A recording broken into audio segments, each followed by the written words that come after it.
Welcome back to the Morning Blend. Since the presidential inauguration is tomorrow, we thought we'd chat about how to handle it when conversations turn to politics. Sharon Schweitzer is an internationally recognized etiquette expert, author, lawyer, and entrepreneur. Hey, Sharon. Good morning, Molly.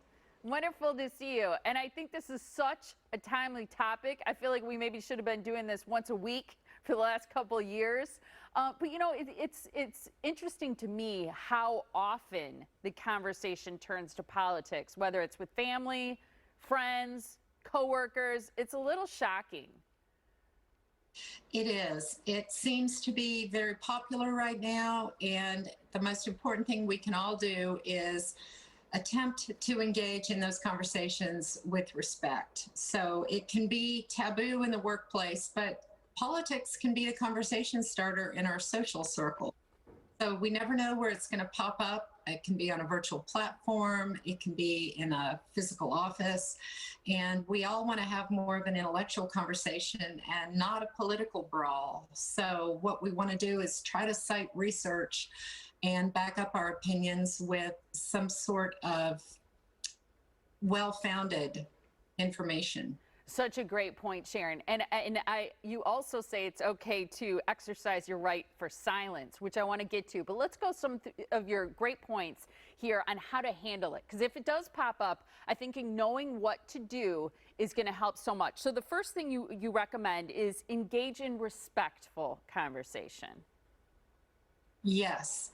And I think that's what's crucial. You need, as difficult as it may be, we need to give people the opportunity to express their views. And depending on your social circle, people are going to express their views in different ways. We all have different cultural conditioning. Some of us are more direct than others. Some of us live in different regions of the U.S. And so we all are socialized differently. And people are going to express themselves very, very, or they may express themselves very indirectly. So what we want to do is we want to make sure that we have a comfort level. So trying to do that respectfully is really important. And if you find you can't, there are some mechanisms you can use, or if you find the person you're engaged with can't, there's some mechanisms you can use to close that conversation. And I want to get to some of those because they're so good, I think. You also say, it's not a war of opinion. Know your audience, which is key. So is it okay to keep your opinions private? Yes, it is, especially if you're asked that question by your boss or by your controls the paycheck, your pay strings. Yeah. In that case, maybe you don't want to share your opinion, or maybe your opinion has changed. So you want to be respectful whenever that type of thing happens. So maybe, you may think, oh my gosh, I don't know my audience.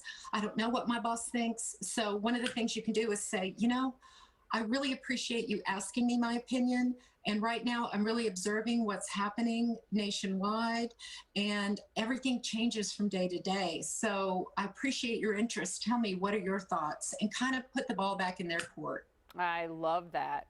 What about someone who's persistent? How do you respond graciously? Well, sometimes we all get those folks in our lives that get a hold of a bone and they just don't want to let it go. And when that happens, sometimes you have two choices. You can either, number one, pivot to something they're very passionate about, especially if there was a recent game and they're a big sports fan. You can pivot over to that. You can ask them what they're binge watching, maybe on their favorite virtual platform. The other thing you can do is graciously close the conversation and say, I've really enjoyed this conversation. Thank you for your point of view. And tell them, have a good afternoon. I like that. I think you have absolutely the right idea. And reconciling conflicting beliefs, I think, is so hard. But you say either way, handle yourself. What do you mean by that? Handle yourself. Well, right now we're seeing a lot of people with shifting alliances. People aren't so sure what is happening. Things are changing on a daily basis. What you want to do is assess yourself. Make a decision before you get on a call, before you get on a virtual platform, before you do, a virtual cocktail hour. If politics comes up, here's what I'm going to do. I'm either going to engage or I'm not going to engage. And if I'm not going to engage, here's why, and here's what I'm going to say. And then stick to your decision. Be authentic. And if you've changed your mind and in the past you've engaged in politics and you decide you don't want to in the future, that's fine. But just make a decision and then stay consistent. See, I like that. One of the things I sometimes say to people, and I wonder how you feel about this, is I'll say, you know, I don't feel like I thoroughly understand the issue and the two opinions well enough to really share my opinion. Because I think you have to be really educated to think people should be listening to your opinion. Is that okay to say? Absolutely, it is. Molly, the other day I was working out with my trainer and he asked me, Sharon, what do you think is going to happen with this? What are your thoughts from in terms of the Constitution and this whole Article 25 thing?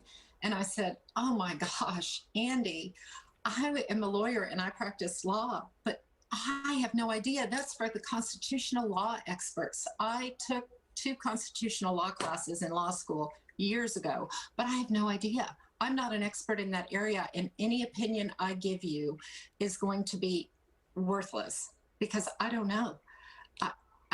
That is not my area of expertise. I leave that to the experts. So I think giving that kind of an answer, Molly, is excellent. I think it's wise. And I appreciate it when people do that because I don't want them to misinform me. I think that's so gracious. I love talking to you, Sharon. I hope you'll join us again sometime. Well, thank you, Molly. I would love to, and I hope you and your viewers have a great week. Thank you. Same to you. And you may want to rewatch this segment. She had so many great tips on how to handle political conversations.